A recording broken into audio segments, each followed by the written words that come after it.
Emet Moshe, c'est vrai. Moshe Emet ve Torato Emet. La Torah, c'est Emet. Et Moshe, c'est Emet. Et c'est lui qui a dit, faut pas parler mensonge. Il n'a jamais parlé mensonge. C'est la raison pour laquelle un jour, il se lèvera cet homme, qui était un homme de Dieu, et qui a toujours dit la vérité, et qui n'a jamais enlevé une lettre, un iota, qu'il a sorti de sa bouche, que Dieu lui a pas dit. Et c'est pour ça que c'est marqué dans une certaine paracha, 18 fois, Ka'asher tziva Hashem et Moshe. Et le peuple d'Israël a fait comme l'Éternel a ordonné à Moshe. Comme l'Éternel a ordonné à Moshe. 18 fois. Comme l'Éternel a ordonné à Moshe. Et oui, écrit une fois. Non. Parce qu'il a toujours dit ce que Dieu lui a dit. Il n'a jamais enlevé.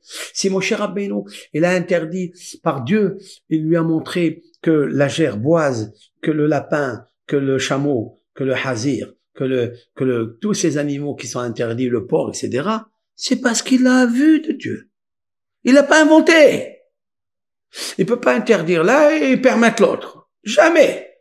C'est le même Hachem. On peut pas s'amuser avec Akadosh Baruch Hu.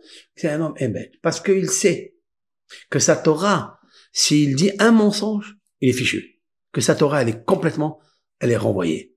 Le Ham Israël, il va garder toute sa vie la Torah, même si des fois il est menteur, même si des fois il fait des péchés, même si des fois il fait ce qu'il fait. Mais Moshe, il n'a jamais fait ça. Donc Torah de Moshe, émet, elle restera à jamais.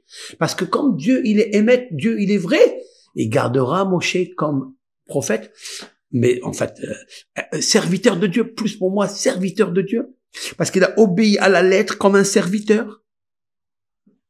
Il gardera cette Torah. Et je voudrais un jour regarder ce scénario gigantesque, universel, de tous les êtres humains qui vont parler et devant Moshe. Et devant Moshe qui a écrit la Torah. Je veux qu'il parle à côté. Comme ça, on voit qui a parlé à qui. Est-ce que Dieu, il a parlé à Moshe ou il lui a pas parlé? Est-ce que Dieu a dit certaines choses et des hommes, ils ont écrit certaines choses? Ça aussi, je veux savoir. Moshe Rabbeinu, il nous a fait quelque chose de terrible. À 120 ans, il écrit toute la Torah, il leur donne au peuple d'Israël. Et voilà. Il leur dit, mais qu'est-ce que tu veux faire? Il a dit, ça y est.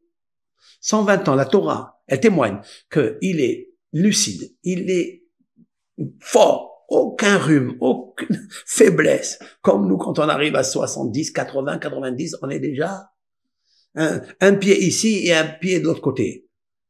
Moshe Rabbeinu, il leur dit, je ne peux plus partir et revenir avec vous. Je ne peux plus vous accompagner. Je ne peux plus traverser là, le Jourdain. Ils lui ont dit, mais pourquoi? Moshe, mais regarde, tu es fort, tu es monté, tu as écrit le Sefer Torah entier en un jour. 304 805 lettres. Tu peux pas? Il a dit, non. Bien sûr que physiquement je peux, mais ma bouche ne peut pas me tromper. Ma bouche ne peut pas mentir. Parce que Dieu m'a dit, il m'a dit la vérité, que je peux pas traverser là-bas. Même que je suis en bonne santé. J'aurais pu mentir.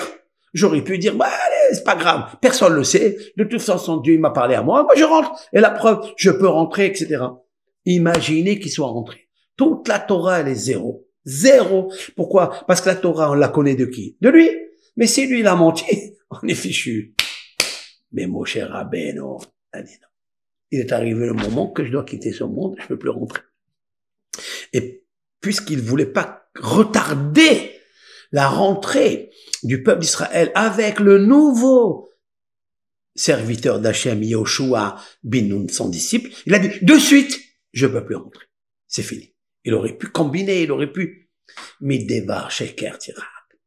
C'est pour ça qu'il a reçu la Shekhinah.